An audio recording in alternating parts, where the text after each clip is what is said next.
Question 1a. Simplify these expressions. X cubed times x to the power 4 all over x squared. Well, if we simplify the top of that fraction by adding those powers using the first index law, we'll end up with the following. And then if we do that division using the second index law, we'll end up with x to the power of 5, which is our answer. Part B, we have a bracket that contains a multiple, and all of it is raised to the power 4. So we can use the distributive law to apply that power of 4 to each of the parts inside, each of the factors inside, which are the 2 and the x to the power 3. 2 to the power 4 then simplifies to being 16, and x to the power 3 to the power of 4 is our third index law, where you multiply them will give us 16x to the power of 12 in total. Part C, we have a 9x to the power half on the top, we have a 27x to the minus 2 all to the power of 2/3 on the bottom. This one's going to require a little bit more care. The power of 2/3 is when you have the cube root followed by a squared. So I can write the top as 9x to the half, the bottom is going to be the cube root of this.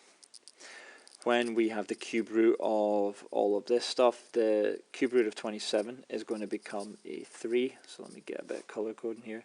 Cube root of 27 would become 3.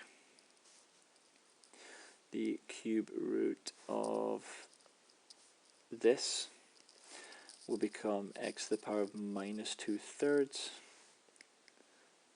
And then we will square all of that afterwards. So I'm going to put that in a bracket, squared. Top, nothing's changed. What squaring this in the bottom will do is we're going to square the 3. That's going to turn into a 9. We're going to square this here, x to the power of minus 2/3, which means we're going to multiply the power by 2, giving us a 9x to the power of minus 4/3. The top, meanwhile, is still this.